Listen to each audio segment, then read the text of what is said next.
A CEO mocked a veteran single dad's resume, but when his Navy SEAL past comes crashing into her world, her power, her pride, and even her life hang on one haunting question: will forgiveness be enough to save them both? Before we get into the story, comment below where in the world you are watching from today. John Carter sat at his worn kitchen table, staring at the laptop screen with furrowed brows. The resume before him felt inadequate, like trying to squeeze an ocean into a glass. 20 years of military service, countless missions, lives saved, and leadership tested in the harshest conditions imaginable. Yet here he was, struggling to translate it all into corporate buzzwords. He rubbed his temples, feeling the familiar tension headache building. The morning sun filtered through the small kitchen window, casting a warm glow on the scattered papers and coffee cups that littered the table. "Dad, you're doing that thing again," Emily said, sliding into the chair next to him. At 15, she had an uncanny ability to read his moods. You know, where you overthink everything until your forehead gets all scrunchy. John couldn't help but smile. "Is that your professional medical opinion, Dr. Carter?" "Absolutely." Emily picked up one of the draft resumes, her eyes scanning the page. "I don't understand why you have to change who you are just to fit their fancy business talk. Because eliminated hostile threats doesn't exactly translate to managed workplace dynamics." John sighed, taking a sip of his now cold coffee. The bitter taste matched his mood. Emily put down the paper and fixed him with a serious look, the same determined expression her mother used to have. The thought brought a familiar ache to his chest. "Dad, you led elite teams through impossible situations. You saved lives. You taught people to be brave when everything was scary." She reached across the table and squeezed his hand. "That means more than knowing how to make PowerPoint presentations." John squeezed back, amazed at how his daughter had grown into such a wise young woman. "When did you get so smart?" "Must be those good genes," she grinned. "Now let me help. We can make this work without turning you into something you're not." For the next hour, they worked together, Emily helping him find ways to describe his military experience in terms that might resonate with civilian employers. She had a natural gift for words, something she'd inherited from her mother. "Look here," Emily pointed to a section about his team leadership. "Instead of just listing the missions, why don't we focus on how you brought out the best in people? That's what these companies want. Someone who can inspire others." John nodded slowly, feeling a warmth spread through his chest that had nothing to do with coffee. "You know, your mom would be so proud of you right now." Emily's eyes glistened slightly, but her smile remained bright. "She'd be proud of you too, Dad. You're not giving up, even when it's hard." They worked through the morning, refining and polishing. John couldn't help but notice how Emily kept sneaking glances at him, her concern barely hidden behind her encouraging words. "I'll be fine, sweetheart," he assured her, recognizing her worry. "It's just an interview." "I know," Emily said, though her voice wavered slightly. "It's just, you deserve this, Dad. After everything you've done for our country, for other people, for me. You deserve a chance to show them who you really are." John stood up and pulled his daughter into a tight hug, breathing in the familiar scent of her strawberry shampoo. "Having you believe in me is worth more than any job." Emily hugged him back fiercely. "Promise me you won't let them make you feel small. You're a hero, Dad. My hero." The next morning, John stood before his bedroom mirror, adjusting his tie for the 10th time. The charcoal suit felt foreign after years of uniforms, but Emily had insisted it brought out his eyes. The silver at his temples caught the light, earned through years of service and sacrifice. "Looking sharp, Dad," Emily called from the doorway, already dressed for school. She walked over and straightened his tie, though it didn't need it. "Remember what we practiced? You've got this." John took a deep breath, centering himself the way he used to before missions. "I've got this," he repeated, more for her benefit than his own. The drive to downtown was quiet, each mile bringing him closer to Hale Enterprises headquarters. The massive glass skyscraper rose before him, reflecting the morning sun like a beacon, or a warning. As he parked in the visitor's lot, his phone buzzed with a text from Emily. "Remember, you're Captain John Carter, Navy SEAL. You've faced worse than stuck-up executives. Love you, Dad, DDO." A smile tugged at his lips as he read the message. She was right, of course. He'd led men through firefights, made split-second decisions with lives hanging in the balance, and carried wounded comrades through hostile territory. He could handle an interview. Standing before the imposing building, John straightened his tie one final time. The revolving doors spun endlessly, people streaming in and out like a choreographed dance. He thought of Emily's faith in him, of all the men and women he'd served with, of the wife he'd lost but whose strength he still carried. Taking a deep breath, John Carter walked toward the revolving doors. In his mind, he heard Emily's voice. "You're a hero, Dad. My hero." With that thought warming his heart, he stepped forward into whatever challenges awaited him inside. The 64th floor executive suite of Hale Enterprises felt like another world. John Carter sat perfectly straight in a leather chair worth more than his monthly rent, his shoulders squared and hands resting calmly on his knees, the same posture that had carried him through countless mission briefings. But this was different. Instead of tactical maps and intelligence reports, a mahogany desk the size of a small boat separated him from Victoria Hale, whose manicured fingers now lifted his resume with 2 fingers, as if it might soil her designer suit. "So, Mr. Carter," she said, her voice carrying the crisp edge of expensive education, "tell me why Hale Enterprises should entrust its global security operations to someone whose most recent leadership experience involves." She paused, eyebrows arching. Leading military operations, John maintained his composure, though he felt the familiar tightening in his jaw. 22 years of military service provided me with extensive experience in risk assessment, crisis management, and team leadership, Miss Hale. Victoria's laugh was soft but cutting. "Mr. Carter, this isn't the battlefield. We're talking about a Fortune 500 company with billions in assets and thousands of employees worldwide." She set his resume down and folded her hands.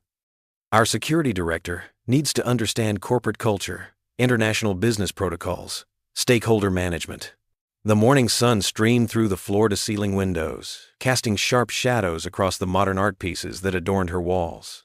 John noticed how she kept glancing at the elegant watch on her wrist, already dismissing him. "With all due respect," John said quietly, "leadership principles remain constant, whether you're protecting lives or assets." "Charming philosophy," Victoria replied, her smile not reaching her eyes. "But this isn't about philosophy. This is business." She stood, walking to her window with the confident stride of someone used to ending conversations on her terms. "Your service to our country is admirable, Mr. Carter, but the corporate world requires a different skill set. We need someone who understands the complexities of global commerce, not—" She waved a hand, dismissively. "Combat tactics." John felt a familiar calm settle over him, the same stillness that preceded critical moments in the field. "Miss Hale, my resume doesn't list boardrooms or profit margins, but it does include something relevant to this conversation." She turned, annoyed at his persistence. "And what might that be?" "Operation Nightshade, Bangladesh, 2018. The change in Victoria's expression was subtle but immediate. The polished veneer cracked, color draining from her face as she gripped the edge of her desk. "That's classified information," she whispered. "Yes, it island." John's voice remained steady, his eyes locked with hers. "Just like the extraction of a prominent American CEO from a terrorist cell in Chittagong. A mission that required months of planning, perfect execution, and absolute discretion." Victoria sank slowly back into her chair. Gone was the imperious CEO, replaced by someone who looked much smaller, much more human. Her hands trembled slightly as she reached for a glass of water. "You," she swallowed hard. "You were there?" "I led the team that brought you home, Miss Hale." John's voice softened, recognizing the shadow of old fear crossing her face. "We tracked your location through 3 countries. Monitored your captors for 6 weeks. When the moment came, we moved in during the darkest hour of a moonless night." Victoria's perfectly maintained composure continued to crumble as long-buried memories surfaced. "I never saw your faces," she whispered. "They kept me blindfolded during the rescue. I only remember voices, someone carrying me, the sound of helicopters." "That was protocol," John explained gently. "Your safety was our only priority. The less you knew, the better, for everyone involved." The silence that filled the office was heavy with unspoken things. Outside, the city hummed 64 stories below. But in here, time seemed suspended between what was and what island. Victoria stared at John as if seeing him for the first time. Gone was her dismissive smirk, replaced by an expression caught between shock and something else. Something that looked remarkably like shame. "All this time," she said softly, "I never knew who to thank." John remained still, his posture unchanged. The same discipline that had kept him steady during countless missions now helped him weather this moment of recognition. He watched as Victoria Hale, one of the most powerful CEOs in the country, struggled to reconcile the man she'd been dismissing with the one who had once saved her life. The air in the room felt charged, like the moment before a thunderstorm. Victoria's fingers traced unconsciously along her left wrist, where John knew she'd once worn restraints. He'd seen the marks himself that night, though he'd never mentioned them in any report. "Why didn't you say something immediately?" she asked, her voice barely above a whisper. "Because that's not why I'm here," John replied simply. "I'm here because I believe I can contribute to your company's security. My experience isn't just about combat tactics, Miss Hale.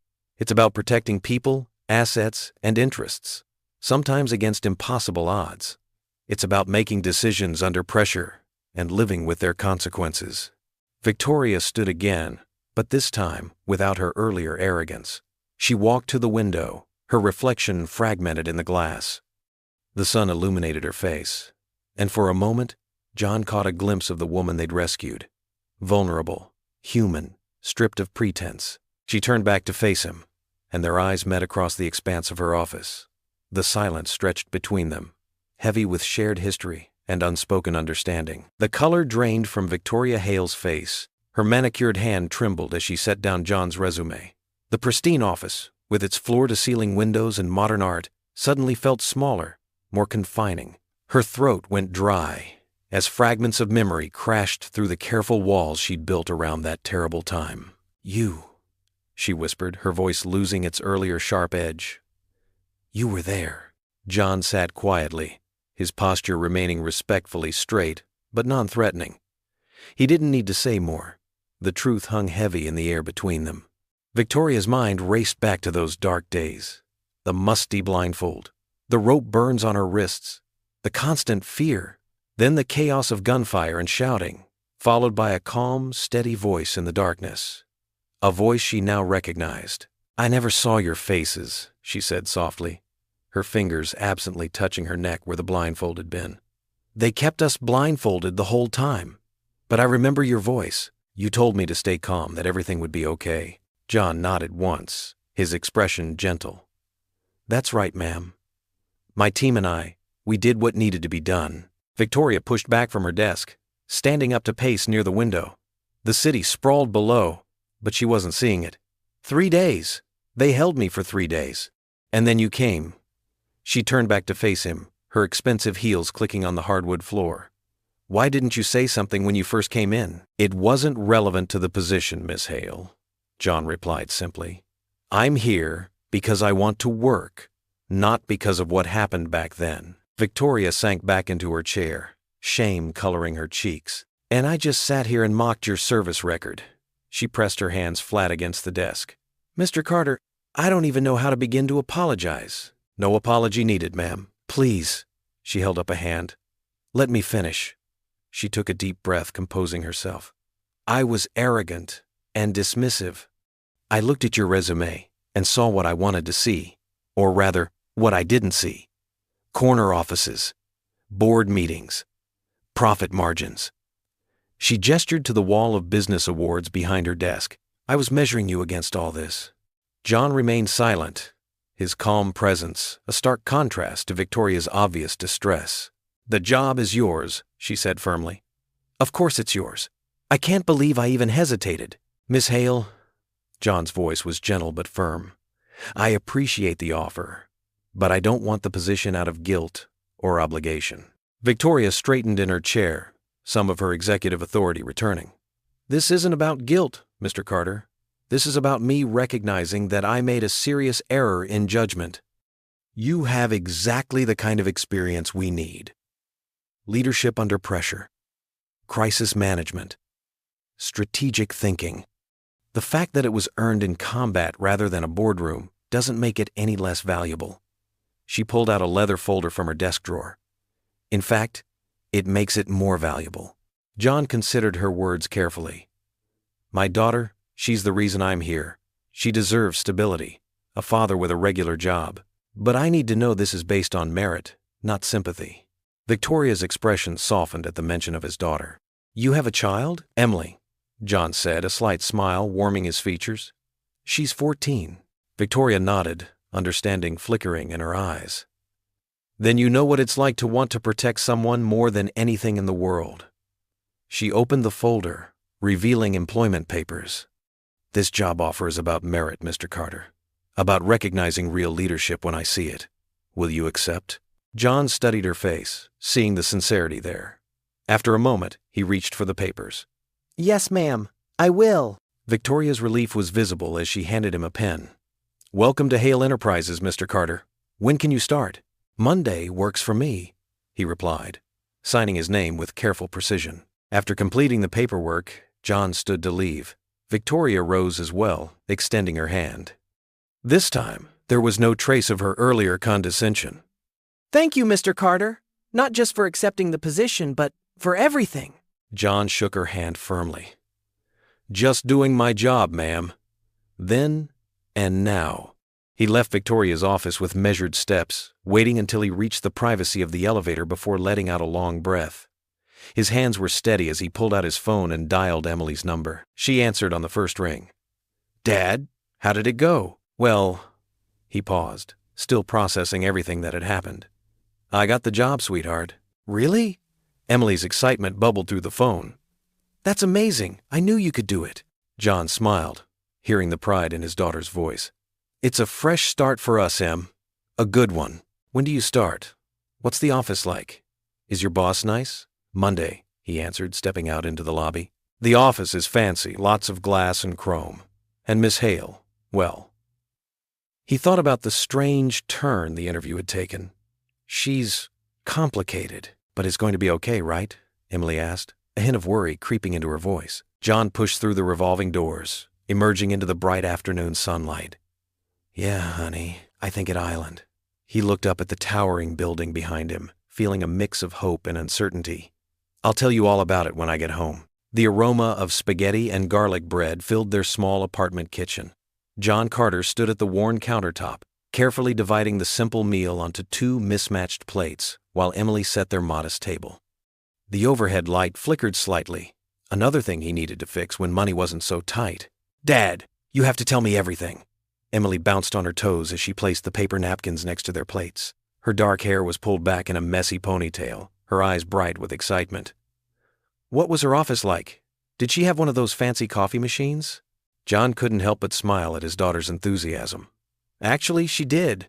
One of those European ones that looks more like a spaceship than a coffee maker.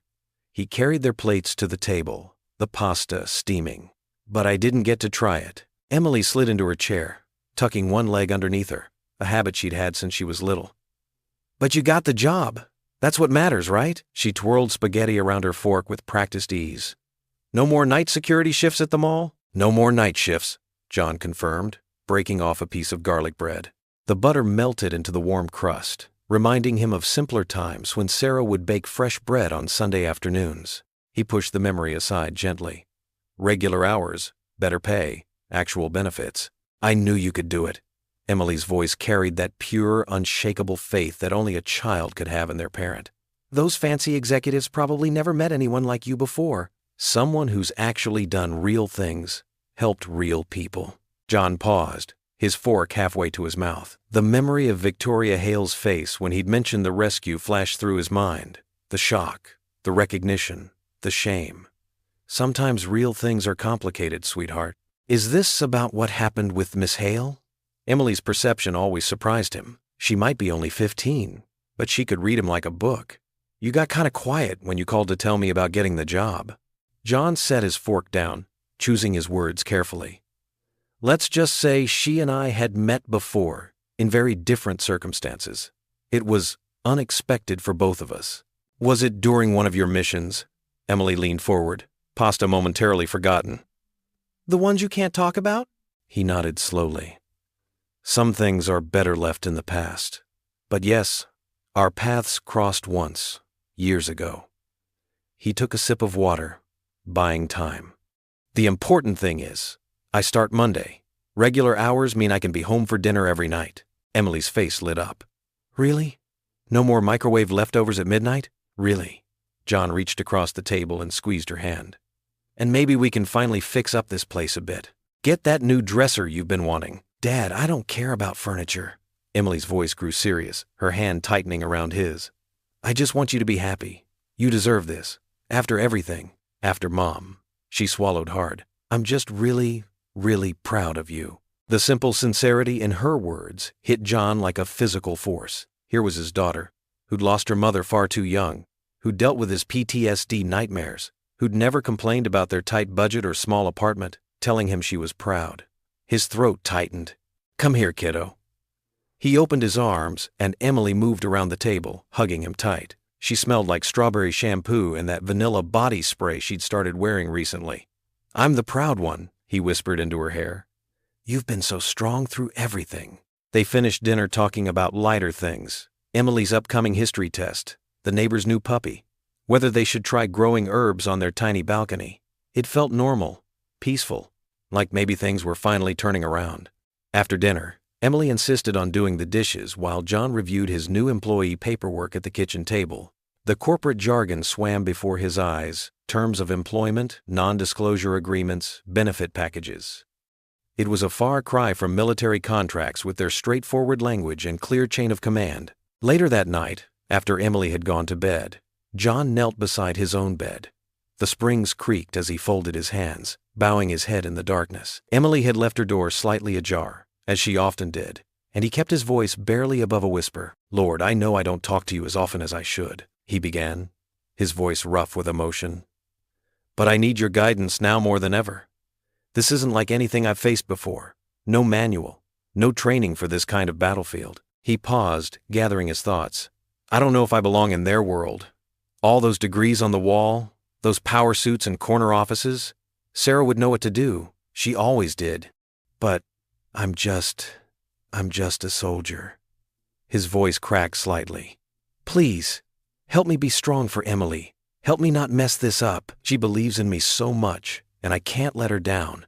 Not again. Unknown to John, Emily stood silently in the shadows of the hallway, her heart aching as she listened to her father's quiet prayers. Her strong, brave father, who had faced real battles and saved real lives, asking for help to navigate a world of spreadsheets and board meetings. She wanted to rush in and tell him he was wrong, that he belonged anywhere he chose to be.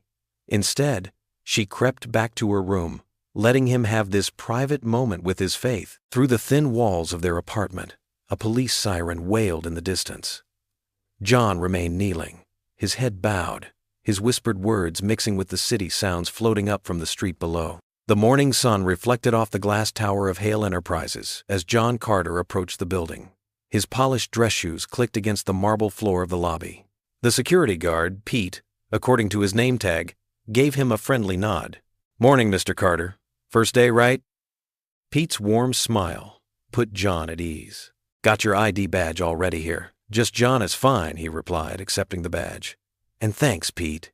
The elevator doors opened to the 14th floor, where human resources waited to process his paperwork. A young woman with curly hair and bright eyes greeted him. Mr. Carter, I'm Sarah from HR. She gestured to a nearby desk. Let's get you settled in. As Sarah walked him through the forms, other employees filtered past. Some offered welcoming smiles, while others barely glanced his way. A group of suited men huddled by the water cooler, stealing glances in his direction. Don't mind them, Sarah whispered, noticing his attention drift. Office gossip moves fast here, but you'll prove them wrong. John appreciated her kindness, but kept his expression neutral.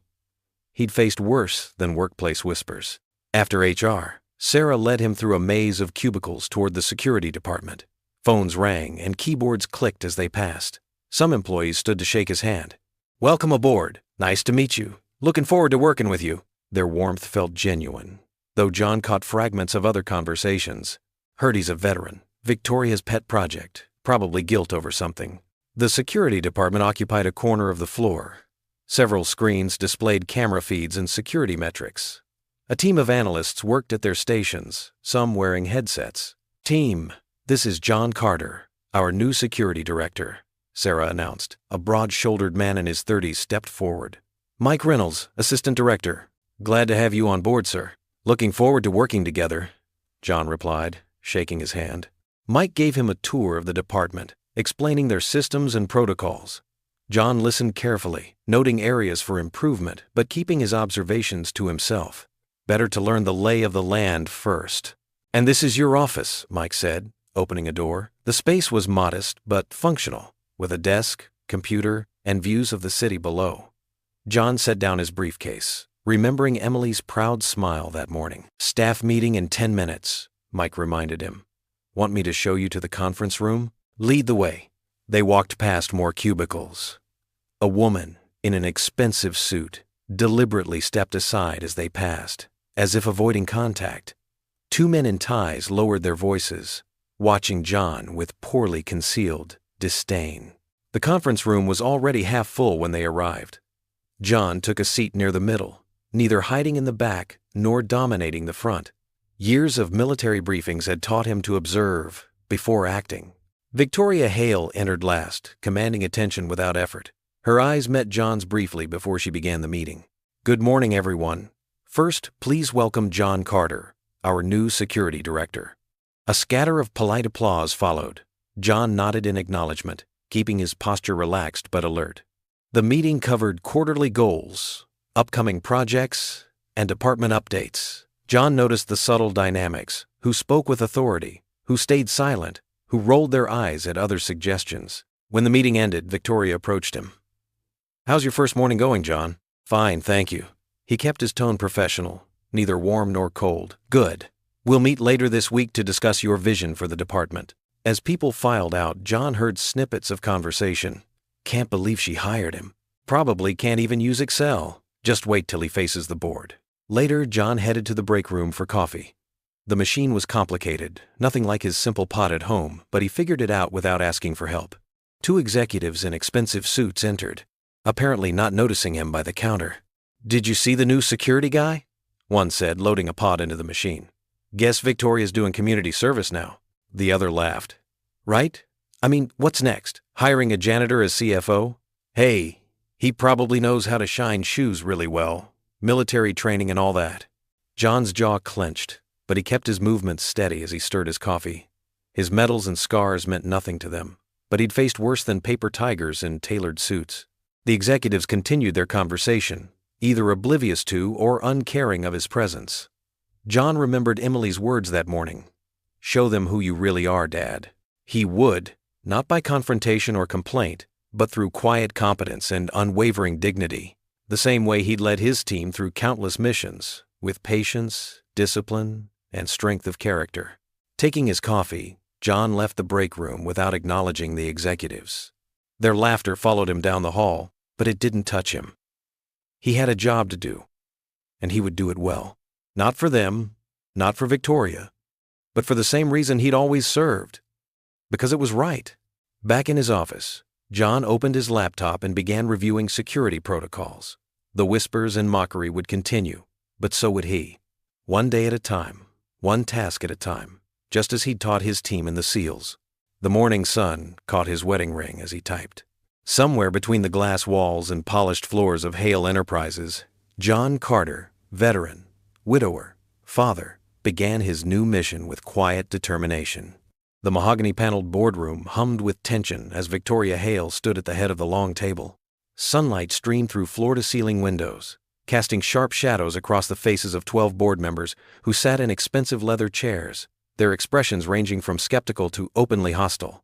"Mr. Carter's military experience directly translates to corporate security," Victoria said, her voice firm but controlled. She gestured to the stack of papers before her. "His leadership record is impeccable." Richard Thornton, a silver-haired board member with wire-rimmed glasses, leaned forward. "With all due respect, Victoria, this isn't the military. We need someone who understands corporate culture, not combat zones." "I disagree," Victoria replied, straightening her navy blazer.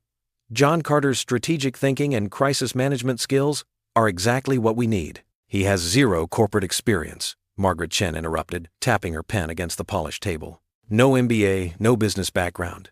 How can he possibly understand the complexities of protecting a Fortune 500 company? Victoria felt her jaw tighten. These were the same people who normally hung on her every word, but now they were challenging her judgment. Sometimes the best qualification isn't a degree, it's proven leadership under pressure. This isn't about degrees, Thomas Reynolds cut in, his thick Boston accent filling the room.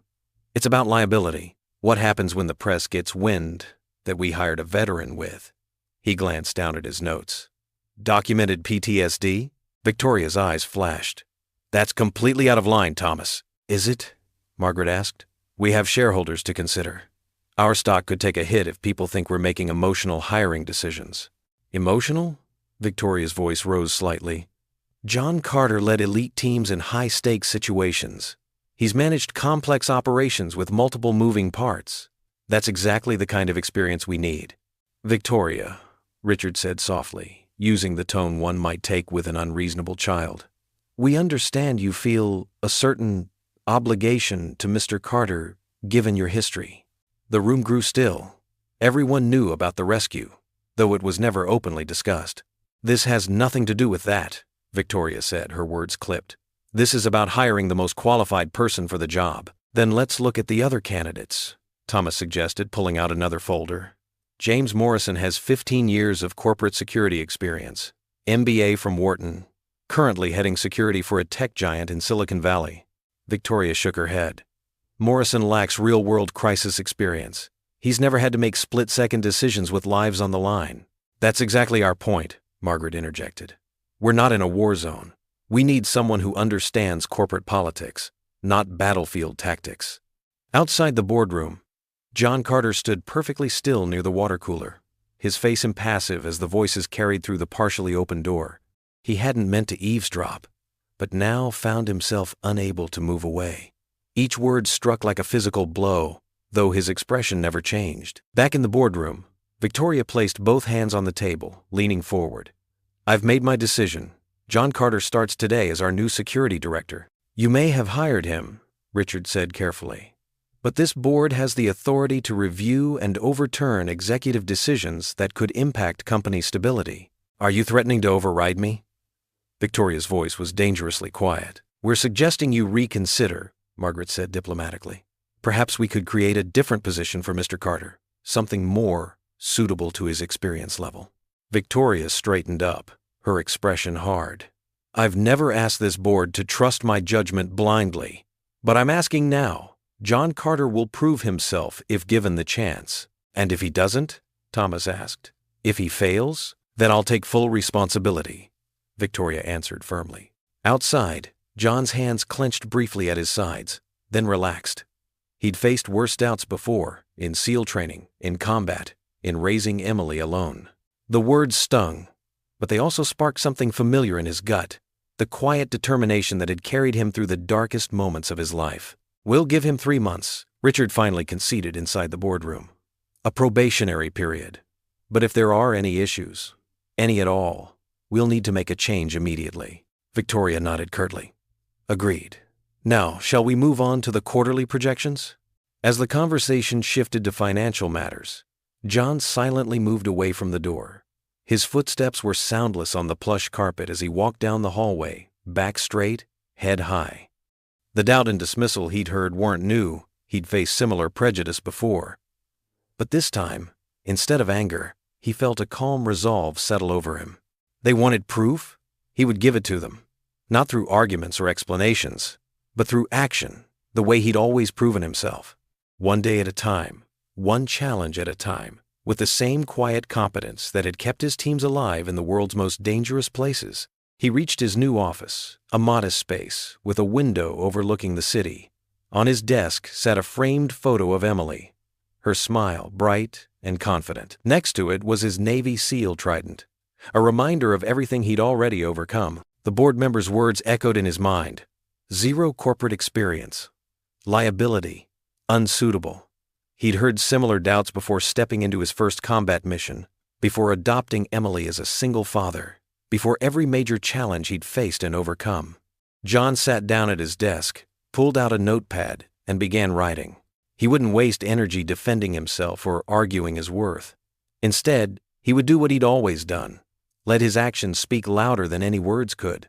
The morning sun cast long shadows across his desk as he worked, mapping out security protocols and response strategies with the same methodical precision he'd once used to plan missions. They might doubt his qualifications, but they couldn't doubt his results, not for long. The early morning sun had barely crested the horizon when John Carter stepped through the revolving doors of Hale Enterprises. The lobby was quiet, with only the gentle hum of the air conditioning and the soft footsteps of the cleaning crew breaking the silence. He liked these peaceful moments before the rush began. They reminded him of pre-mission preparations, when clarity of mind mattered most. John's polished shoes clicked against the marble floor as he made his way to the security desk. Ted, the morning guard, straightened up when he saw him approach. "Morning, Mr. Carter," Ted said, offering a respectful nod. "Just John, please," he replied with a small smile. "How's the morning looking?" "Well, sir, John, we've got a situation brewing in receiving. 3 delivery trucks showed up at once, all claiming priority status. Loading docks in chaos." John's eyes narrowed slightly. "Show me the delivery manifests." Ted pulled up the information on his monitor. John studied the screen, his mind automatically shifting into tactical analysis mode, just as he'd done countless times in the field when resources were limited and decisions needed to be made quickly. These 2 shipments, he pointed at the screen, contain temperature-sensitive materials. The third is standard office supplies. He paused, considering. "Let's get eyes on the situation." Together, they walked to the loading dock, where raised voices and the rumble of idling engines filled the air. 3 frustrated drivers argued with Marcus, the receiving manager, whose face had turned an alarming shade of red. "This is ridiculous," one driver shouted. "I've got frozen goods here." "Well, I've got sensitive lab equipment," another countered. John observed for a moment, taking in the layout of the dock, the position of each truck, and the growing crowd of agitated workers. He'd seen similar chaos in humanitarian missions. Different scenario, same human dynamics. "Marcus," John called out quietly, but his voice carried natural authority. The arguing stopped as heads turned toward him. "May I help?" The receiving manager looked relieved to see him. "Mr. Carter, thank God. This is a logistics puzzle," John finished, his calm demeanor already affecting those around him. "And every puzzle has a solution." He turned to the workers.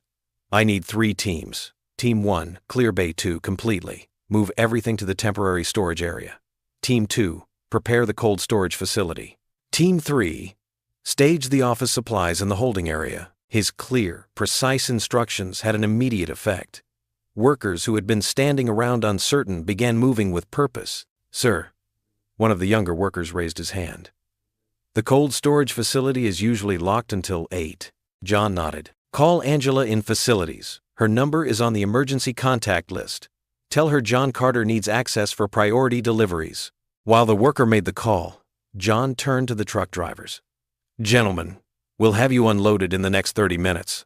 The frozen goods will go first, followed by the lab equipment. Standard supplies last." He looked each man in the eye. "Will that work for everyone?" The drivers, who moments ago had been ready to come to blows, found themselves nodding in agreement. John stayed, quietly orchestrating the operation. He helped move boxes when needed, offered suggestions when workers struggled with heavy equipment, and kept everything flowing smoothly. His military experience had taught him that good leadership wasn't about shouting orders. It was about creating order from chaos through clear communication and leading by example. Up in her office, Victoria Hale stood at her window, coffee cup in hand, watching the scene unfold below. She'd arrived early to prepare for a conference call, only to witness John's handling of the situation. There was something fascinating about his approach. No grandstanding, no power plays, just quiet efficiency and natural leadership that brought out the best in those around him. She observed as workers who had been whispering about the charity hire just yesterday now gathered around John, listening intently as he explained a more efficient way to organize the loading dock. His suggestions were practical, drawn from his military experience in logistics, and adapted perfectly for civilian use. When the last truck pulled away, well ahead of schedule, Victoria noticed something remarkable. The workers weren't rushing to disperse as they usually did after a crisis. Instead, they were talking, smiling, showing a camaraderie that had been missing from the loading dock for years. John stood slightly apart, making notes on a clipboard. He wasn't seeking attention or praise for solving the problem. He simply did what needed to be done, then stepped back to let others take credit for the successful resolution. Victoria found herself remembering her own rescue years ago, how the SEAL team had appeared seemingly out of nowhere, resolved the situation with precise efficiency, then disappeared just as quietly. She was beginning to understand that John Carter's military experience wasn't a liability to be hidden or apologized for. It was an asset that brought a unique perspective to civilian challenges. As she watched, John shook hands with Marcus and headed back inside. The receiving manager was smiling for the first time in weeks, his earlier frustration completely forgotten. Several workers called out goodbyes to John, their respect evident in their tone. Victoria sipped her coffee thoughtfully. John's approach was unconventional by corporate standards. No meetings, no memos, no formal procedures being followed. Yet in less than an hour, he had solved a problem that had been plaguing the loading dock for months, while simultaneously earning the genuine respect of the workers. It was a leadership style she'd never encountered in the corporate world, where authority was usually enforced through titles and org charts. John led by example, with a quiet competence that made people want to follow rather than feel compelled to obey. Through the tinted glass, Victoria watched as John disappeared into the building, leaving behind a smoothly running operation and a group of employees who suddenly seemed more like a team than just co-workers. She set her coffee cup down, a thoughtful expression on her face as she considered this different kind of leadership that had just played out before her. At Mel's Corner Diner, the afternoon sun streamed through smudged windows, casting warm patches of light across the worn red vinyl booths. John Carter sat across from his daughter Emily, watching her push a French fry around her plate. The familiar smell of coffee and grilled onions filled the air, but today their usual comfort spot felt heavy with unspoken words. "Dad?" Emily's voice was barely above a whisper. She kept her eyes fixed on the half-eaten burger in front of her. Some kids at school were saying stuff today. John's heart tightened, but he kept his expression calm. "What kind of stuff, sweetheart?" Emily's shoulders hunched forward. "They said you only got the job because Mrs. Hale felt sorry for you, that you're not." She swallowed hard. "That you're not qualified enough to work there." John reached across the table and gently took his daughter's hand. Her small fingers were cold despite the warm diner air. "Hey, look at me for a second." When Emily raised her eyes, they were glossy with unshed tears. The sight made John's chest ache, but he smiled softly at her. "Let me tell you about something that happened during my SEAL training," he said, giving her hand a gentle squeeze. "There was this obstacle course we had to complete. Most guys would try to muscle through it, showing off how strong they were. But there was this one instructor, we called him Chief Morris, who taught me something I've never forgotten." Emily straightened slightly, her food forgotten. She'd always loved her father's Navy stories, especially the ones with life lessons woven into them. Chief Morris said, "Carter, sometimes the strongest person isn't the one making the most noise. Sometimes it's the quiet one who keeps going when everyone else has given up." John's voice grew softer, more reflective. "I wasn't the biggest guy in my class, or the fastest, but I learned that true strength isn't about what other people see on the surface."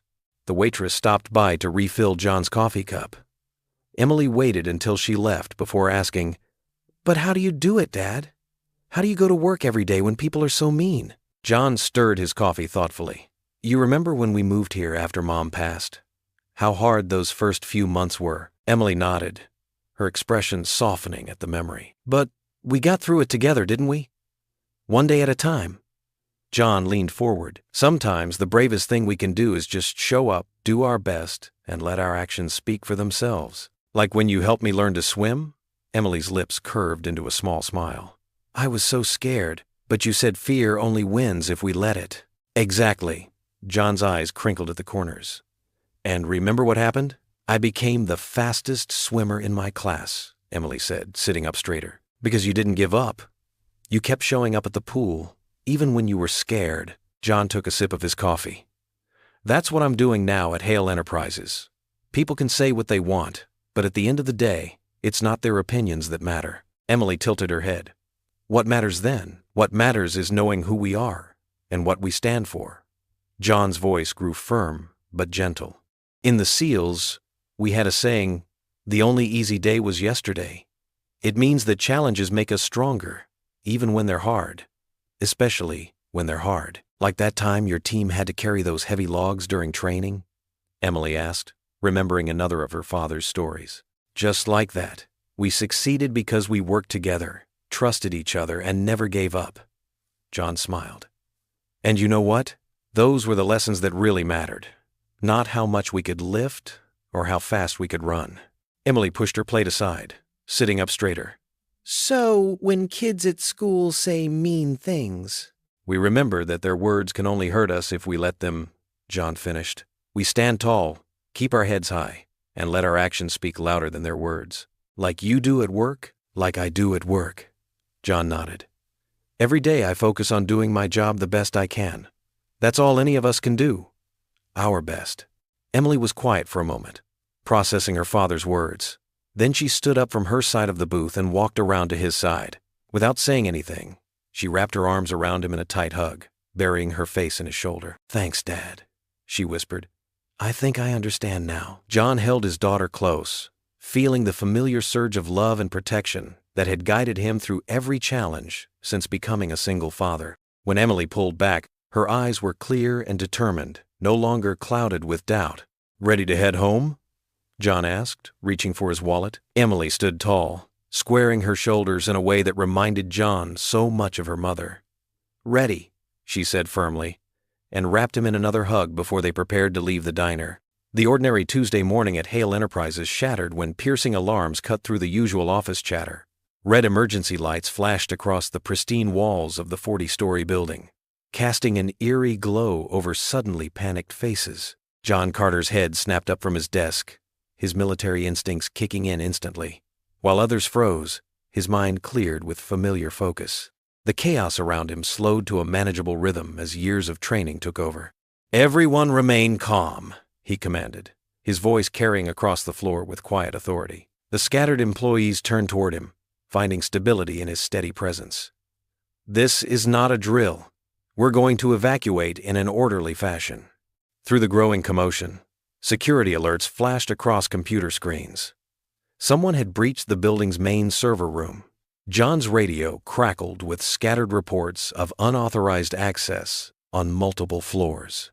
Victoria Hale burst from her office, her usual composed demeanor showing cracks of worry. John, we have sensitive data. I know, he replied calmly, already moving. Get your people out first. I'll handle the rest. He keyed his radio, speaking in clear, measured tones. Security team, implement Protocol Delta. I want guards at all stairwell exits and elevator banks. Engineering, lock down the server rooms on floors 12 through 15. The security guards, usually dismissive of the military guy, responded immediately to the natural authority in his voice. Through his earpiece, John heard confirmations as his orders were carried out. Turning to the growing crowd of nervous employees, he raised his voice.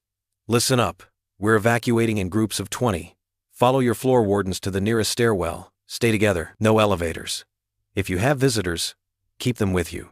A young intern started to cry, clutching her purse. John placed a steady hand on her shoulder. You're going to be fine. Sarah here will walk with you. He nodded to a more experienced employee who stepped forward to help. As groups began moving toward the stairs, John's trained eye caught movement on the security cameras. 3 figures in maintenance uniforms were moving against the flow of evacuation, heading up instead of down. Victoria, he called. Get down to the lobby with the next group. I need you visible to keep people calm. She started to protest, but saw something in his expression that made her pause. Be careful, she said instead, surprising them both with her concern. John moved swiftly through the emptying floors, coordinating with his team through short radio bursts. Teams 2 and 3. Converge on floor 14. Possible hostiles in maintenance gear moving up. Cole, lock down all access points to the executive floors. The stairwells filled with the orderly sound of hundreds of feet descending. John's training had kicked in automatically. Protect the civilians first, then secure the asset. In this case, The company's servers held millions in intellectual property and client data. He caught up to the intruders on the 15th floor. They wore authentic-looking uniforms, but John spotted the inconsistencies immediately. Wrong shoes, no ID badges, movements too purposeful for regular maintenance workers. "Stop right there," he commanded, his voice echoing in the empty hallway. The men spun, reaching for concealed weapons. John moved before they could draw, his body remembering countless close-quarter combat drills. He struck the first man's wrist, sending a concealed taser clattering across the floor. The second attacker rushed him, but John sidestepped, using the man's momentum to slam him into the wall. The third intruder pulled back, reaching for something in his pocket.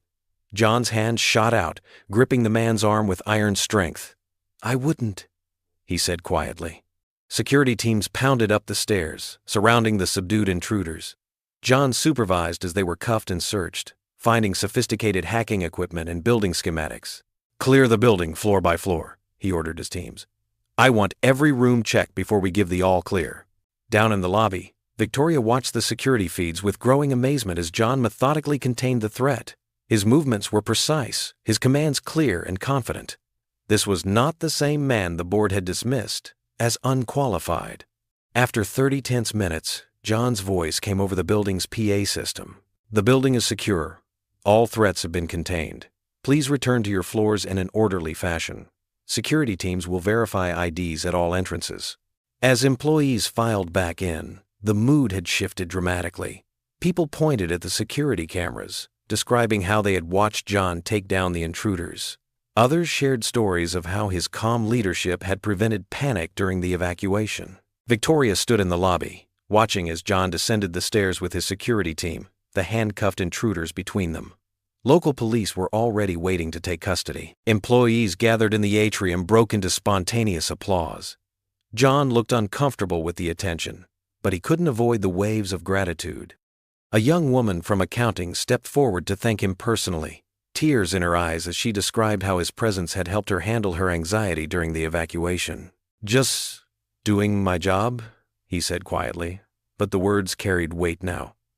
This was exactly the job he had been trained to do: protect people, maintain order, lead under pressure. Victoria approached him as the police led the suspects away. She had witnessed the entire incident from the security feeds, seen how his military experience had transformed into exactly what the company needed. "I don't know what we would have done without you today," she said, her usual corporate polish giving way to genuine respect. John met her gaze steadily. "You hired me to protect this company and its people. That's what I did." More employees gathered around, sharing their relief and gratitude. The same executives who had whispered about his qualifications now stood back, reassessing their judgments. John had proved himself not through boardroom politics or corporate credentials, but through decisive action and unwavering leadership. As the crowd dispersed and normal operations resumed, Victoria noticed how John deflected praise and instead checked on his security teams, ensuring they were properly rotated for breaks after the crisis. She watched him move through the lobby with quiet confidence and felt something shift in her perspective. This was a different kind of leadership, one built on service, competence, and genuine care for others. The morning's events had demonstrated something no resume could capture. The true measure of a person revealed itself not in titles or credentials, but in moments of crisis when others looked for someone to lead the way. Victoria stood at the podium in the company's grand conference room, her usual commanding presence softened by genuine warmth. The room buzzed with anticipation as hundreds of employees filled every seat and lined the walls. Morning sunlight streamed through the floor-to-ceiling windows, casting a golden glow over the assembled crowd. "Yesterday's security breach could have been catastrophic," Victoria began, her voice carrying clearly through the speakers. "But thanks to one person's exceptional leadership, every single employee made it home safely to their families." John shifted uncomfortably in his chair in the front row. He wasn't used to public recognition. In the SEALs, missions were classified, and heroes remained unnamed. "John Carter," Victoria continued, gesturing for him to join her at the podium. "Please stand up." The applause started slowly, then built to a thunderous crescendo. John rose, straightening his navy blue suit jacket, still not quite as comfortable as his old uniform, but getting there. As he walked to the stage, he caught glimpses of familiar faces, Sarah from HR, who'd helped him navigate the employee handbook, Mike from IT, who'd patiently explained the computer systems, and dozens of others he'd quietly assisted over the past weeks. What Mr. Carter did yesterday wasn't just about following security protocols, Victoria said, her voice thick with emotion. He showed us what true leadership looks like. When others panicked, he remained calm. When we needed direction, he provided it with clarity and confidence. John stood beside her, hands clasped behind his back in parade rest, an old habit that brought comfort in moments of attention. But more than that, Victoria continued, he proved something I should have known from the beginning, that the qualities that make an exceptional soldier, courage, integrity, and dedication to others are exactly what we need in the corporate world. She turned to face him directly. I was wrong about you, John, and I'm grateful every day that you chose to give us a chance. The applause erupted again, and this time John noticed something different. The executive board members who'd once questioned his qualifications were standing, clapping with genuine respect. The whispers that had followed him through the halls had transformed into smiles and nods of appreciation. Victoria handed him the microphone, but John kept his words brief, as he always had. I just did what needed to be done, he said simply. Same as any of you would have done. Same as I was trained to do. Thank you. As the meeting dispersed, employees stopped to shake his hand or pat his shoulder. Some shared personal thanks for specific moments during the crisis. How his calm instructions had helped them keep their heads. How his strategic thinking had prevented panic. Later that afternoon, John sat in his office, still processing the morning's events. His phone buzzed with a text from Emily. Dad, Sarah from your office called Mom's old friend at the newspaper. You're on their website. Local veteran prevents corporate crisis. So proud of you, Kediga. A knock at his door interrupted his reply. It was Victoria. Got a minute? She asked, more casual than he'd ever seen her. Of course. He gestured to the chair across from his desk. I meant what I said this morning, she began, settling into the seat. But there's something else. The board met after the assembly. We're creating a new position, Director of Corporate Leadership Development. We'd like you to take it. John blinked in surprise. Ma'am, please, it's Victoria, she smiled. We want you to teach others what you know about crisis management, team building, and leadership. Your military experience isn't just relevant to our work, it's invaluable. For the first time since hanging up his uniform, John felt his two worlds merging, not competing. I'd be honored, he said quietly. The paperwork will be ready tomorrow. Victoria stood, extending her hand. Welcome to the executive team, John. As the workday wound down, John gathered his things, nodding to the security guard at the front desk. Not as a fellow security officer now, but as something new, something he hadn't expected to become. The drive home was lighter somehow, as if a weight he'd carried since leaving the service had finally lifted. He pulled into the parking lot of Mario's Pizza, Emily's favorite since she was little, and called her. Hey, sweetheart, I'm picking up dinner. The usual? Extra pepperoni and those garlic knots? Her voice bubbled with excitement. Best celebration dinner ever. 20 minutes later, John pushed open their apartment door, balancing pizza boxes and sodas.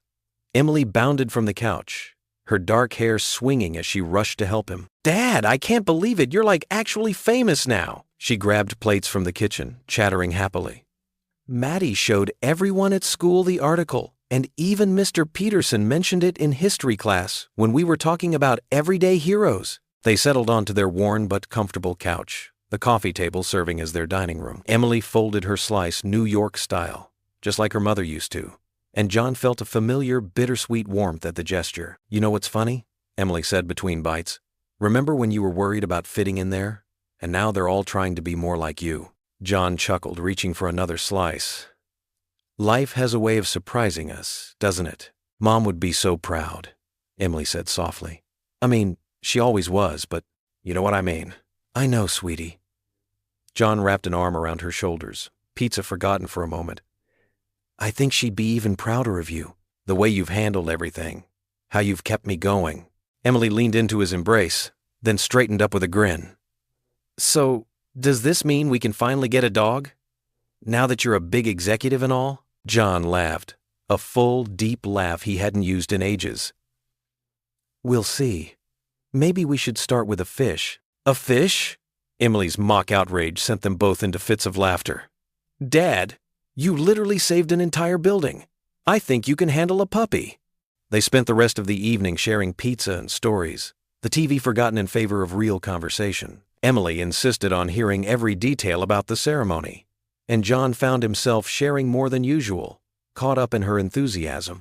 John's morning ritual hadn't changed in 15 years. Up at 500, coffee brewing, newspaper on the kitchen table.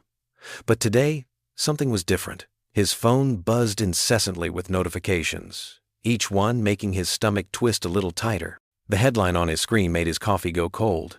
Unstable vet-led security at Hale Enterprises. Hidden past of PTSD and tragedy raises concerns. His hands trembled slightly as he scrolled through the article. Personal details about his service, his struggles after returning home, and worst of all, intimate details about Sarah's death. Information he'd shared only in confidence with the company's HR department during his hiring process. The article painted a picture he knew all too well from other veterans' stories. The wounded warrior, too broken for civilian life. The widower, haunted by loss. Every word twisted his accomplishments into potential liabilities. Dad? Emily's voice startled him. She stood in her school uniform, backpack slung over one shoulder. You okay? You look pale. John quickly locked his phone screen. Just fine, sweetheart. Ready for school? But Emily was already reaching for her own phone, her face falling as notifications popped up. Friends sharing the article, tagging her name. Her fingers moved quickly across the screen, her eyes widening. Dad, how could they? This isn't fair. Her voice cracked. They're lying about you. John moved to her side, placing a steady hand on her shoulder. Some people, he said carefully, they don't understand what service means, or what it costs. Emily's eyes welled with tears. But they're talking about Mom. How dare they use Mom like this? The article had indeed mentioned Sarah, describing her death in a car accident while John was deployed. They'd twisted it into a narrative about guilt and instability, suggesting John's PTSD stemmed from not being there when his wife needed him most. John's phone rang. Victoria Hale's name flashed on the screen. Emily, you need to get to school. We'll talk about this tonight, okay? But Dad, remember what we always say about storms? Emily wiped her eyes. Weather them with dignity. That's my girl. He hugged her tight, breathing in the familiar scent of her strawberry shampoo. I love you. Love you too, Dad. After Emily left, John answered Victoria's call. Her voice was tight with controlled anger. John, I'm so sorry. We're trying to trace the leak. The board is meeting in an hour. It was Marcus Reynolds, wasn't it? John's voice was calm, but firm. Marcus, the head of operations, had opposed his hiring from day one. Victoria's pause confirmed it. We're investigating, but yes, it appears the information came from his office. John sat heavily in his kitchen chair, looking at Sarah's photo on the wall. Her smile, frozen in time, seemed to give him strength. Victoria, I won't resign. John, the board. My PTSD doesn't define me. Neither does my grief. If anything, they've made me stronger, more aware, more capable of handling crisis. You saw that yesterday. At Hale Enterprises, the whispers started the moment John walked through the lobby. Eyes darted away when he looked up. Conversations hushed as he passed. The security team, usually quick with morning greetings, seemed unsure how to act around him. In his office, John found printouts of the article on his desk, an anonymous gift. He calmly dropped them in the recycling bin and got to work, reviewing security protocols as if it were any other day. Marcus Reynolds walked past his office twice, a barely concealed smirk on his face. John kept working. By mid-morning, the board meeting was in full swing. John could see them through the glass walls of the conference room, gesturing animatedly. Victoria stood at one end, arms crossed, clearly arguing in his defense. His phone buzzed again. A text from Emily. Dad, everyone at school is talking. Their parents saw the article. Jenny's mom said you shouldn't be allowed to work with normal people. I hate them. I hate this. John's heart clenched. He started typing a response when his office door opened. It was Linda from HR, looking uncomfortable. Mr. Carter, the board requests your presence. He straightened his tie, squared his shoulders. habits from his service days that now felt like armor. As he walked to the conference room, he heard snippets of conversation. Liability, public relations nightmare. What if he snaps? The board members fell silent as he entered. Their faces showed a mix of pity, concern, and in some cases, barely disguised contempt. Victoria's expression was apologetic. Before anyone could speak, John's phone buzzed again. A text from Emily's teacher. "Mr. Carter." Emily left class in tears. "Several students were sharing inappropriate comments about your personal situation. She ran out of the building. We're very concerned." The world seemed to stop. Board meeting, leaked articles, workplace politics, none of it mattered. His daughter needed him. "Excuse me," he said quietly, already turning to leave. "My daughter needs me." "Mr. Carter, this meeting is mandatory," one board member protested. John paused at the door, his voice steady. "With all due respect, nothing is more mandatory than being there for my child. Judge me for my PTSD if you must. Question my ability to serve this company. But never question my priorities as a father." He strode through the office, ignoring the stares and whispers. In the lobby, he heard running footsteps. Emily burst through the revolving doors, face streaked with tears, and threw herself into his arms. "They said horrible things, Dad," she sobbed into his chest. "About you, about Mom, about everything." John held her close, his own eyes burning with unshed tears. Around them, employees pretended not to watch, but he could feel their stares. For once, he didn't care about appearing strong. He just held his daughter, letting her cry, being the father she needed him to be. The emergency board meeting notification came just after 9. John's footsteps echoed through the marble lobby of Hale Enterprises, the same building that had felt like a symbol of hope just days ago.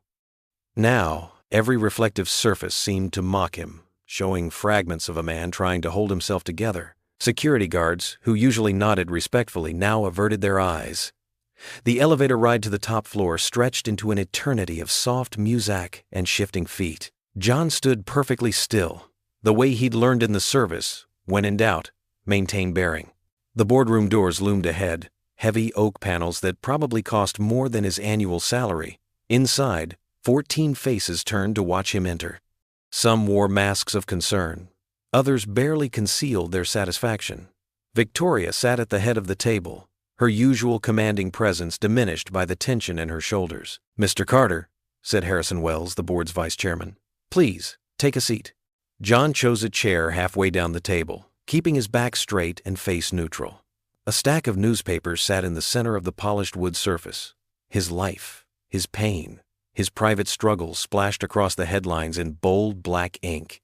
"I assume you've seen this morning's news," Wells continued, sliding one paper forward. "Disturbing allegations have come to light about your mental fitness for this position." Victoria's hand clenched around her pen. "These are private medical records that were illegally obtained, which raises additional security concerns," interrupted another board member, a woman with steel gray hair. "If his personal information was so easily accessed, what does that say about our corporate data?" John's jaw tightened. They were talking about him like he wasn't even there, like he was a problem to be solved rather than a person sitting right in front of them. "My PTSD has been properly treated and documented," John said quietly but firmly. "It has never interfered with my ability to perform my duties, either in the service or here. The issue isn't just the PTSD, Mr. Carter." Wells leaned forward. "It's the pattern of instability. The violent incidents in your service record." "Those were combat situations," Victoria cut in sharply. "He was doing his job protecting people like us." "And the death of your wife?" Wells continued as if Victoria hadn't spoken. "That kind of trauma?" John's chair scraped back before he consciously decided to stand. The room fell silent. When he spoke, his voice was steady, but it carried the weight of every battle he'd ever fought. "My wife died of cancer 6 years ago. I watched her fight with more courage than anyone in this room has ever shown. And then I raised our daughter alone while dealing with the scars of service that I earned, protecting people who never had to see what I saw." He looked each board member in the eye. "If you want to question my qualifications, fine. But don't you dare use my wife's death or my sacrifice for this country as weapons against me." Victoria stood too, her face flushed with anger. "This is ridiculous. John has proven himself repeatedly. The board has made its decision, Wells announced flatly. Mr. Carter, you are suspended pending a full review of your employment. Please surrender your security credentials to HR on your way out. The words hit like physical blows, but John's military bearing held. He reached into his jacket, removed his security badge, and placed it carefully on the table. Without another word, he turned and walked toward the door. John, wait, Victoria called after him. He paused in the doorway but didn't turn around. Thank you for trying, Miss Hale, but we both know some battles can't be won. The walk through the office was a gauntlet of whispers and stares. Employees who'd cheered him yesterday now found their computer screens fascinating. His desk looked exactly as he'd left it that morning. A photo of Emily, his service medal in its case, a half-drunk cup of coffee now gone cold. He packed quickly, efficiently, the way he'd learned to pack under fire. The box felt too light in his arms as he rode the elevator down, as if 15 years of service could be reduced to so little. The drive home passed in a blur.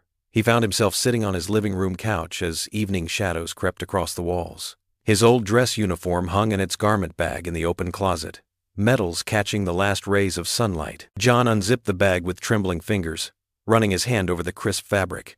The weight of those medals had once meant something. Now they felt like anchors, pulling him down into darker waters. The front door opened and closed softly.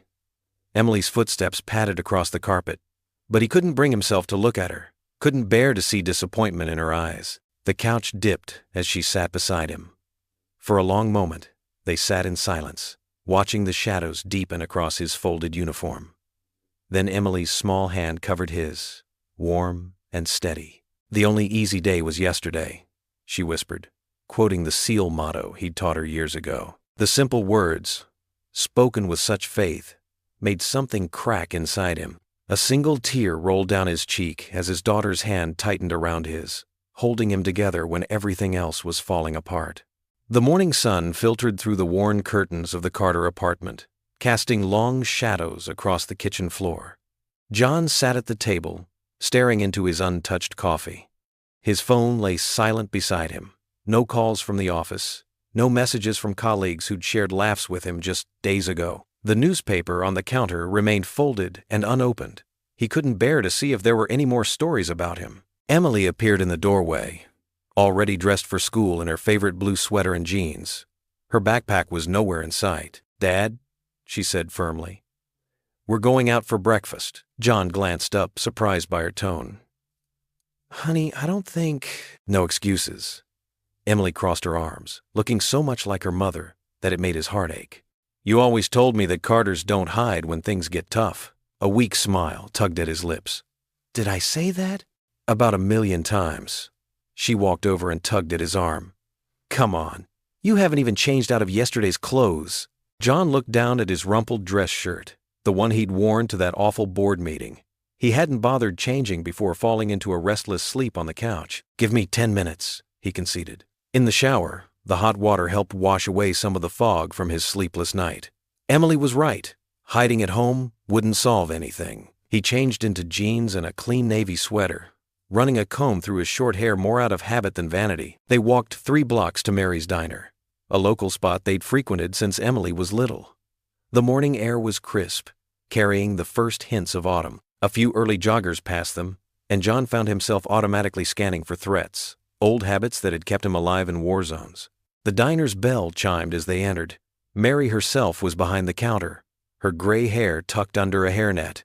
"John, Emily, haven't seen you two in a while." "Hi, Mary," Emily chirped, leading her father to their usual booth by the window. They ordered their usual chocolate chip pancakes for Emily, eggs, and hash browns for John. As Mary poured their coffee, hot chocolate for Emily, John noticed his daughter studying him with an intensity that reminded him of mission briefings. "Okay, spill it," he said, stirring cream into his coffee. "What's on your mind?" Emily wrapped her hands around her mug. "Remember last year when I wanted to quit the debate team?" John nodded. It had been a rough time. Emily had frozen during her first competition, and the other kids had been merciless. "You told me that running away would only make the fear bigger," she continued. "You said that sometimes the bravest thing we can do is show up again the next day." "That was different, sweetheart." "Was it?" Emily leaned forward. You taught me that we don't quit just because things get hard. You showed me that by example every single day since Mom died. John's throat tightened. Mary arrived with their food, but he barely noticed. When you lost Mom, Emily's voice softened. You could have given up, but you didn't. You learned to braid my hair even though you were terrible at it at first. She smiled at the memory. You came to every school event, helped with every project, even when I know you were exhausted from work. That's different. You're my daughter, and you're my dad. Emily's eyes welled with tears, but her voice remained steady. You've always been my hero, not because you were a SEAL, but because you never stopped trying. Those people at your company, they don't know you. They don't know how you volunteer at the Veterans Center or how you help Mrs. Rodriguez carry her groceries up 3 flights of stairs. Their food grew cold as Emily continued. Remember what you told me about your SEAL training? About the bell? John nodded slowly. The bell that candidates could ring to quit during Hell Week? Its ring meant surrender, meant giving up on yourself and your team. You didn't ring it then, Emily said. Don't ring it now. The simple wisdom of her words hit him like a physical force. Here he was, ready to retreat into himself, while his teenage daughter showed more courage than he'd felt in days. When did you get so smart? He asked, his voice rough with emotion. I had a good teacher. Emily reached across the table and squeezed his hand. Those board members, they think they know what strength is because they make million-dollar deals. But real strength? That's getting up every day and doing what's right, even when it's hard. That's what you taught me. John looked at his daughter, really looked at her. Somehow, while he'd been busy trying to protect her, she'd grown into someone who could protect him right back. Her faith in him was stronger than any medal he'd earned, more valuable than any corporate title. The pancakes are getting cold, Emily said with a gentle smile. John picked up his fork, feeling something shift inside him. The weight of yesterday's humiliation began to lift, replaced by a familiar determination, the kind that had carried him through BUD, training, through combat, through losing his wife. You know what? He said, taking a bite of his now cold eggs. You're right, I know, Emily grinned. I'm always right. You should be used to it by now. John chuckled, a genuine laugh that felt foreign after the past few days. As they finished their breakfast, he realized that while he'd spent years being Emily's anchor, somewhere along the way, she had become his. Victoria Hale sat at her mahogany desk, staring at the framed magazine covers celebrating her success. Her fingers traced the edge of one featuring her triumphant smile beneath the headline, America's Most Powerful CEO. The glass felt cold beneath her touch, as cold as her heart had been that day in the interview room with John Carter. The setting sun cast long shadows across her corner office. She hadn't left since the board meeting where they'd suspended John. The weight of her silence during that vote pressed heavily on her shoulders. Ma'am? Her assistant's voice crackled through the intercom. Security needs to do their final rounds. Will you be leaving soon? Victoria pressed the button. Not yet, Janet. I need more time. She stood and walked to the window, watching the city lights flicker to life. The same city where, years ago, she'd returned after her rescue, after John and his team had saved her life. She'd buried those memories so deep, convinced herself that success and power were the only shields she needed. Her hand trembled as she reached for her phone. The screen showed dozens of missed calls from board members, all probably warning her to stay away from the John Carter situation. She ignored them and dialed Janet's extension. Call an emergency board meeting for tomorrow morning, 8 a.m. sharp. But Miss Hale, several board members are traveling. Then they'll dial in remotely. Make it happen. Her voice carried the steel that had made her famous. And Janet? Mark it as mandatory attendance. After hanging up, Victoria sank into her chair and opened her laptop. The leaked article about John's PTSD and his wife's death filled the screen. The words blurred as tears welled in her eyes. Not of sadness, but of shame. She remembered the terror of her captivity, the hopelessness that had nearly crushed her. Then came the sounds of combat, and eventually, a calm voice telling her she was safe. She'd never seen the faces of her rescuers clearly, but now she knew one of them had been John Carter. Victoria pulled up the company's personnel files. John's military record was there, heavily redacted but still impressive. Multiple commendations, leadership roles, successful missions. But what caught her eye were the testimonials from his team members. Would follow him into hell itself. Never left anyone behind. Taught us that true strength comes from serving others. Her computer chimed with incoming emails. Board members complaining about the short notice. She ignored them all. Instead, she opened a blank document and began typing, "Distinguished board members, I stand before you today not just as your CEO, but as someone who has failed this company's core values." The words came slowly at first, then faster. She wrote about integrity, about judgment clouded by pride, about a man who had saved her life, only to be mocked and dismissed years later because she'd forgotten what real courage looked like. Hours passed.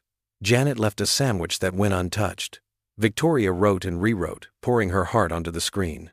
When she finally finished, she walked to the full-length mirror in her private bathroom. The woman who stared back looked different from the polished CEO on those magazine covers. Her mascara was smudged, her designer blazer wrinkled, but her eyes held something new, humility and purpose.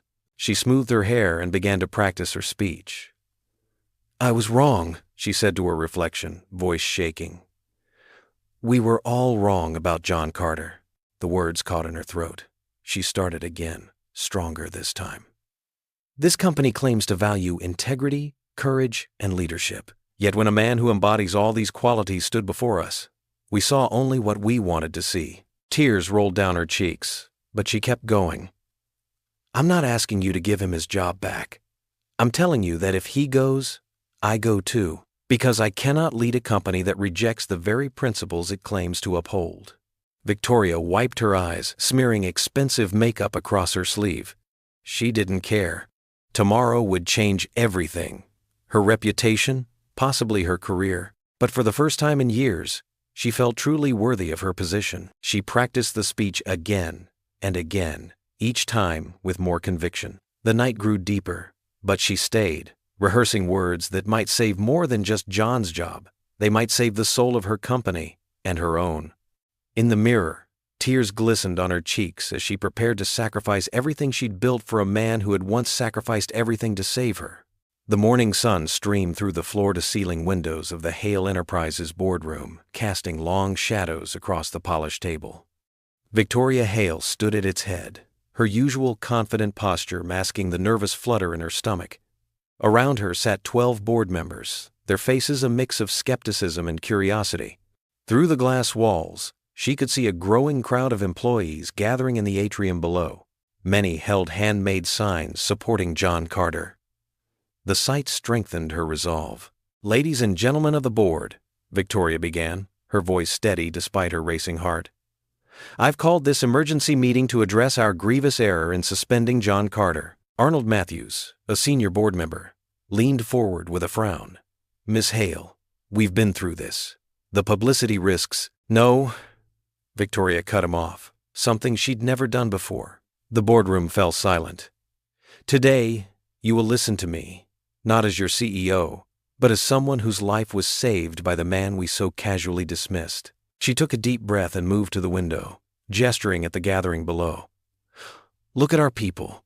They're not here because of corporate mandate or obligation. They're here because John Carter showed them what true leadership looks like." Victoria turned back to face the board, her shoulders straight. "Years ago, I was kidnapped overseas.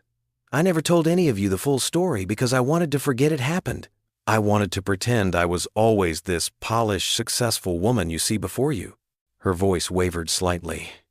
"I spent 3 days in darkness, certain I would die. When rescue came, I didn't see faces, just shadows moving with precision and purpose. One of those shadows was John Carter." The board members shifted uncomfortably in their seats. Victoria continued, her voice growing stronger. "And how did I repay him? When he came seeking honest work, I mocked his service. I belittled his experience. I acted as if leading men in life or death situations was somehow less valuable than managing profit margins." She pulled out a folder and began distributing documents. "These are reports from every department head since John joined us. Security incidents down 40%, employee morale up, crisis response time cut in half. He did this while enduring whispers, mockery, and prejudice." Martha Chen, another board member, Study the reports with widening eyes. These numbers are impressive, but his personal history... His personal history? Victoria's voice rose with controlled passion. You mean losing his wife? Raising a daughter alone? Wrestling with the psychological cost of protecting ungrateful people like me?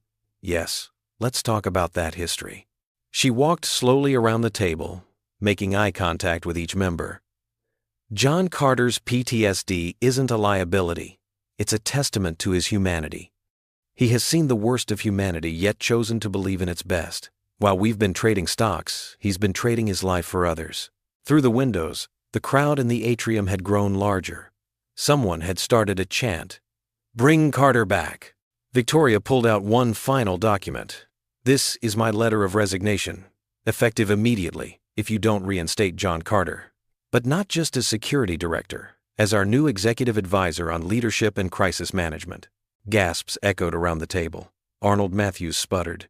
You can't be serious. I've never been more serious, Victoria stated firmly. I've spent years building this company's wealth. John Carter spent years building something far more valuable. Character. It's time we acknowledged which one matters more. She placed both hands on the table and leaned forward. We have an opportunity here. We can continue being just another soulless corporation, or we can become something more. John Carter isn't just a hire. He's a symbol of everything we should aspire to be. The boardroom fell silent, except for the muffled chants from below. Victoria straightened up, smoothing her blazer. I'll give you 10 minutes to decide. Either John Carter returns with expanded responsibilities, or I walk. And I promise you, half of our workforce will follow. She turned and walked toward the door, pausing with her hand on the handle. One more thing. The executive who leaked John's personal information? He's sitting at this table. I have proof. So when you vote, remember, I'm not the only one whose position is at stake today. Several board members paled, glancing nervously at each other. Victoria stepped out, closing the door behind her. She walked to the window, overlooking the atrium, watching the gathered employees. Their signs, their chants, their unity. It all testified to John's impact. 10 minutes later, she returned to find the board members in hushed discussion. Arnold Matthews cleared his throat as she took her place at the head of the table. We've taken a vote, he announced, his voice formal but subdued. Victoria held her breath, her hand instinctively touching the resignation letter in her pocket. Below, the chants grew louder. Bring Carter back! Bring Carter back! Martha Chin spoke up, a small smile playing at her lips. The vote is unanimous. John Carter is to be reinstated immediately as security director and appointed as executive advisor on leadership and crisis management, with full benefits and back pay for his suspension period. Victoria's shoulders relaxed slightly, but she maintained her professional demeanor. And the board member responsible for the leak has resigned, effective immediately, Arnold replied, sliding a letter across the table. Victoria nodded, then pressed the intercom button on the conference phone. Please ask John Carter to join us in the boardroom. The crowd in the atrium erupted in cheers as John's figure appeared, making his way through the gathered employees. Victoria watched him approach, remembering that dark night years ago when he had led her to safety. Now, in his own way, he was leading them all towards something better, a company with not just profits, but principles. The company auditorium buzzed with anticipation as employees filed in, filling every seat. Afternoon light filtered through high windows, casting a warm glow over the gathered crowd. Emily sat in the front row, her hands clasped tightly in her lap, watching as Victoria approached the podium. Today, Victoria began, her voice carrying through the space, I have the honor of introducing someone who has taught us all a valuable lesson about character. She paused, looking directly at John, who sat quietly off to the side. Mr. John Carter. John rose slowly from his chair, straightening his navy suit jacket. As he walked to the podium, his footsteps echoed in the now silent hall. He hadn't prepared anything fancy. That wasn't his style. Years of military briefings had taught him that truth needed no embellishment. Standing at the podium, John's steady gaze swept across the sea of faces. He saw the security guards he'd trained, the office workers he'd protected, and even the executives who had once doubted him. His eyes finally settled on Emily, who gave him an encouraging smile. When I first walked through the doors of Hale Enterprises, John began, his deep voice calm and measured. "I carried my military service like a weight. I thought it was something I needed to hide or apologize for."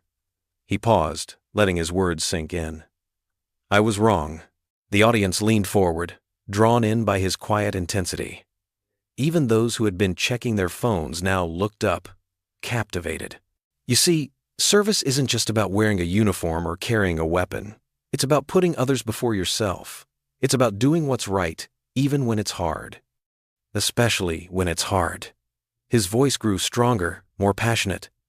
These aren't just military values. They're human values. In the front row, Emily watched her father transform. Gone was the uncertain man who had doubted himself at their kitchen table. In his place stood someone who finally understood his own worth. "Life has taught me about sacrifice," John continued, his voice softening as he thought of his late wife. "It's taught me about loss. But most importantly, it's taught me about resilience." He squared his shoulders. "Every morning in SEAL training, we faced challenges that seemed impossible, but we had a saying, 'The only easy day was yesterday.'" Several employees wiped their eyes, touched by the raw honesty in his words.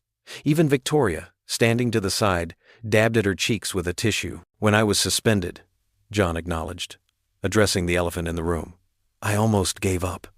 I almost believed those who said I didn't belong here." His eyes found Emily again. "But my daughter reminded me of something important. Our past doesn't define us. Our response to challenges does." Emily's eyes welled with tears of pride as her father continued. "Second chances aren't about pity." John's voice grew stronger. "They're about recognition. Recognition that everyone has value. That experience comes in many forms. That character matters more than credentials." He gripped the sides of the podium, leaning forward slightly. "In the military, we learned that diversity of experience makes a team stronger. Different perspectives save lives.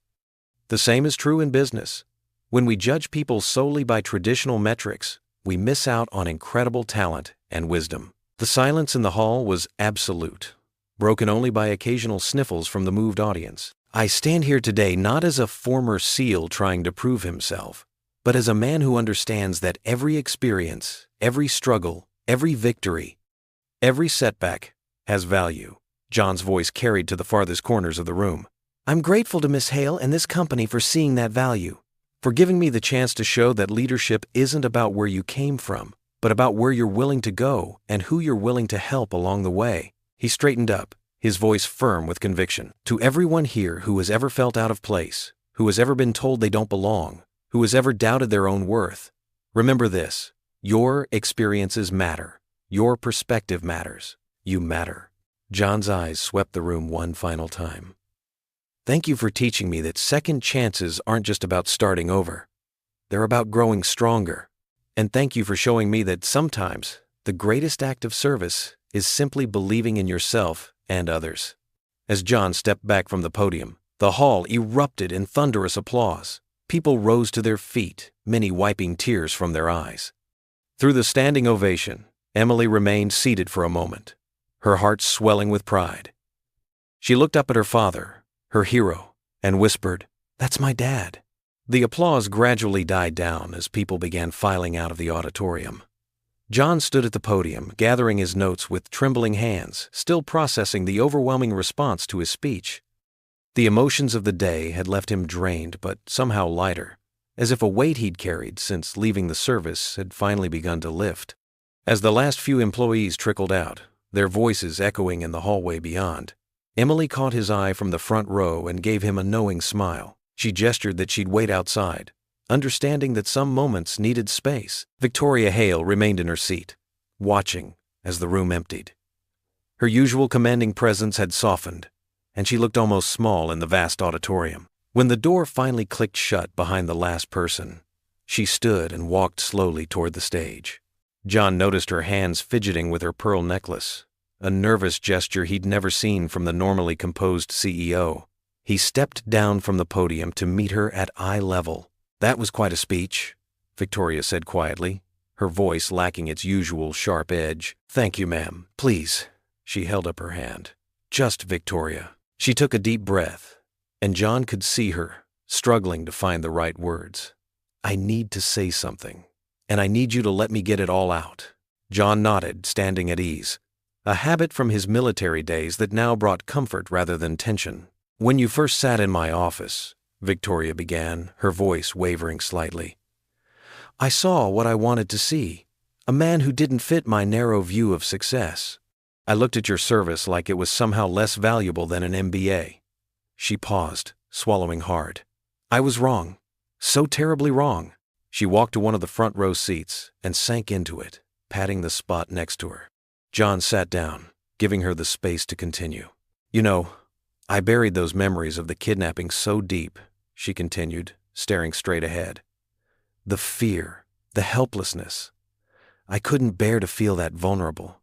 Instead, I built walls. I became the person who could never be hurt again." She turned to face him. "And then you walked into my office, and those walls started crumbling." John listened quietly, recognizing the cost of such honesty from someone used to being in control. "I'm not speaking as your CEO right now," Victoria said, her eyes glistening. "I'm speaking as the woman who once sat in a dark room, certain she would die, until a team of brave men risked everything to save her. I'm speaking as the same woman who years later mocked one of those men because she was too proud, too scared to remember." She wiped at her eyes with manicured fingers, leaving slight smudges of mascara that made her look more human than John had ever seen her. "I don't just owe you an apology for how I treated you in that interview," she continued. "I owe you an apology for every day since then that I didn't acknowledge the debt I could never repay. For every moment I let others diminish your worth in this company. For every time my pride kept me from standing up sooner." John shifted in his seat, uncomfortable with the intensity of her words. "Ma'am, Victoria, you don't owe me anything." "But I do," she insisted. "I owe you my life. And more than that, I owe you the dignity of acknowledging who you are, who you've always been, a leader, a protector, a man of honor." She took another shaky breath. "Can you ever forgive me?" The question hung in the air between them, heavy with years of unspoken gratitude and regret. John thought about his daughter waiting outside, about the lessons in forgiveness he'd tried to teach her since losing her mother. He thought about his own struggles with pride and judgment. "You know," he said slowly, "in the SEALs, we learned that carrying extra weight only slows you down. Grudges, regret, bitterness, they're all just dead weight." He stood up and offered his hand to Victoria. "Forgiveness was given long ago. The question is, can you forgive yourself?" Victoria stared at his outstretched hand for a moment, then took it firmly. As she rose, her shoulders straightened, but her eyes remained soft. "Thank you, John, for everything, then and now." They shook hands warmly, and John could feel the tension between them dissolving. Victoria's smile reached her eyes for perhaps the first time since he'd known her. "Well," she said, smoothing her skirt, "I should let you get back to your daughter. She's quite remarkable, you know. You've done an amazing job with her." "She's the one who's done an amazing job with me," John replied. They walked toward the auditorium doors, both moving with lighter steps. The weight of the past had lifted, replaced by the quiet understanding of two people who had finally seen each other clearly. The morning sun streamed through the floor-to-ceiling windows of Hale Enterprises' conference room. John Carter stood before a group of 20 veterans, their faces a mix of hope and uncertainty, expressions he knew all too well. "Welcome to your first day," John said, his voice warm and steady. "I know exactly what you're thinking right now. The suits feel strange. The chairs are too comfortable. And you're wondering if you really belong here." A few nervous chuckles rippled through the room. One young woman, fresh from the army, nodded vigorously. "3 months ago, I sat where you are now," John continued, moving around the table. "But what I've learned is that the skills you gained in service, leadership, crisis management, teamwork, they're invaluable here. You just need to learn how to translate them." He picked up a stack of folders and began distributing them. "These are your department assignments. We've matched each of you with mentors who understand both worlds, corporate and military. I'll be working with each of you personally." Victoria Hale stood quietly in the doorway, watching. Her usual sharp business attire seemed softer somehow, and she smiled as she observed John in his element. When he noticed her, she gave an approving nod. "Mr. Carter," one of the veterans spoke up, a former Marine with prosthetic leg, I heard about what happened when you first started here. How do you deal with people who might not want us here? John paused, considering the question carefully. By showing up every day, by doing the work, by remembering that your worth isn't determined by anyone else's opinion. And, he smiled, by knowing you're not alone anymore. Throughout the morning, John led orientation sessions, introducing the veterans to their departments. In IT, a former Air Force technician lit up when she saw the advanced security systems. In logistics, a Navy veteran immediately spotted inefficiencies in the supply chain and offered solutions. During lunch break, John sat in his office, no longer the small cubicle he'd started in, but a modest corner space with photos of Emily and his SEAL team on the walls.